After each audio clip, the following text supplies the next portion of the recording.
Clearly, you see your boy is late to the party.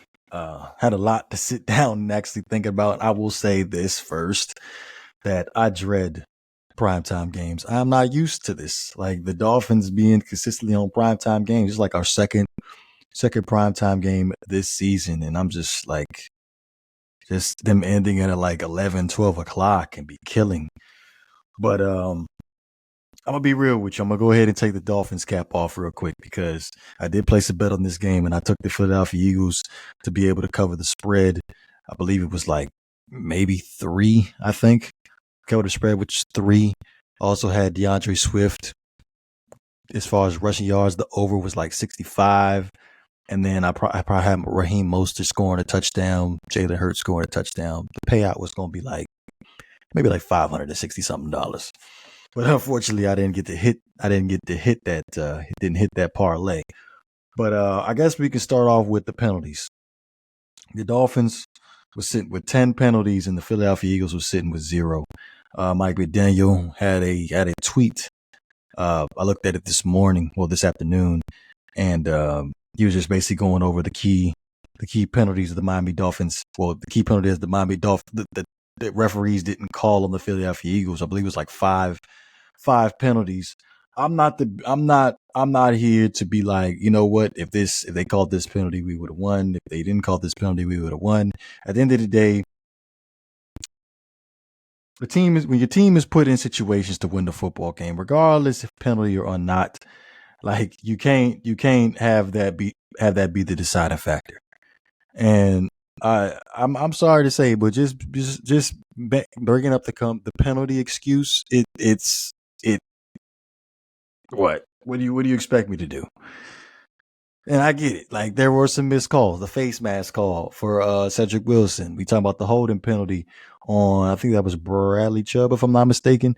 Um, I can't remember the other ones off the top of my head, but those were the two main ones off the top of my. Oh, the roughing the passer one on Christian Wilkins. Yes, that one.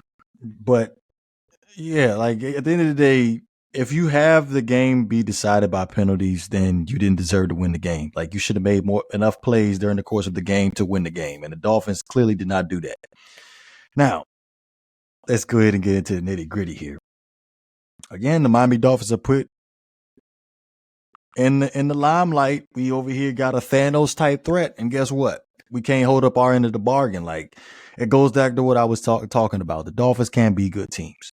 At the end of the day, who we beat? We sit back, we beat the Patriots, losing record. Broncos, losing record. Panthers, losing record. Giants, losing record. Chargers, losing record. All these teams have losing records, and the Dolphins, are they contenders or pretenders?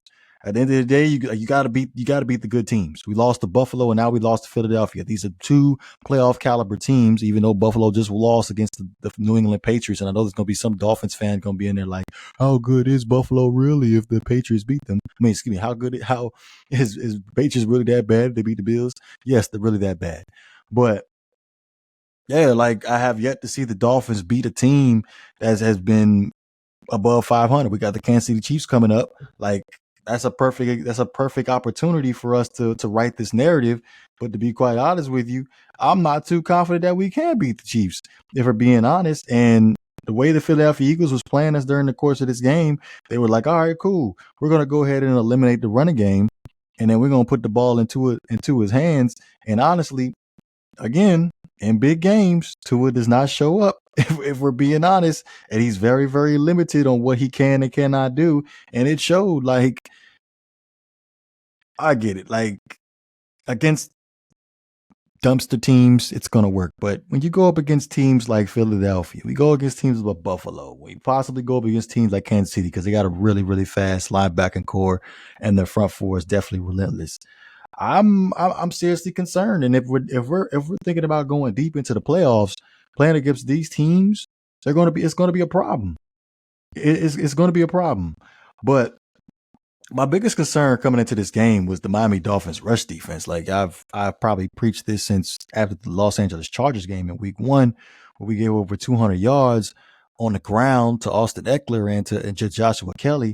And I was just looking back and thinking about that the Eagles game versus the Minnesota Vikings, and other opponents the Eagles have had, like they run the ball at will, like they literally dominate at the line of scrimmage as far as their offensive line is concerned, where they can basically get any amount of yards from just running the football, and Swift was just going off. So I thought that Swift was going to have a good day. But luckily, the Dolphins rush defense was able to hold him to 99 yards. Now, to the Dolphins' credit, no Xavier Howard, no Jalen Ramsey. Um, we held up on the back end a whole lot better than I thought. You just could not stop AJ Brown. 10 catches for 137 yards and one touchdown, where I was just like, you know what? Look, we down our two best guys.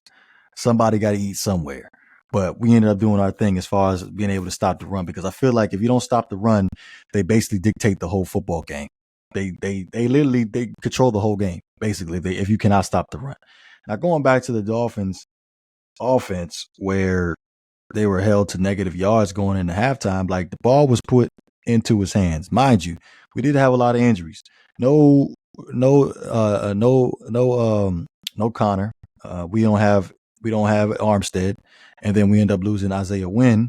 So we're like going down to like some of these reserve guys, where it's going to be extremely difficult for us to be able to run the football, because we're down to like our third and fourth string guys.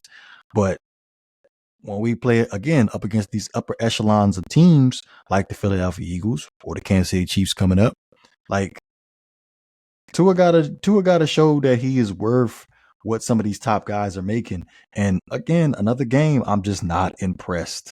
I'm literally just not impressed. But at the end of the day, again, the moral of the story is I'm not gonna sit here and stress about us losing due to penalties.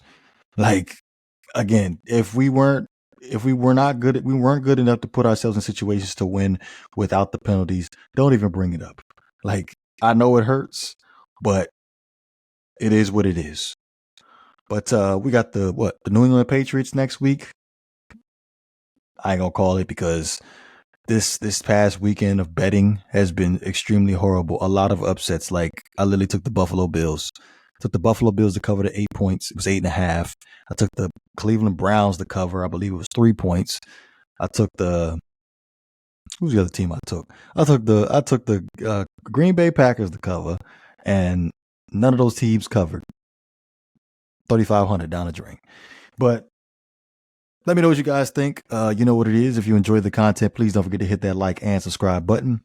This is Great One Devore. I'm up out of here.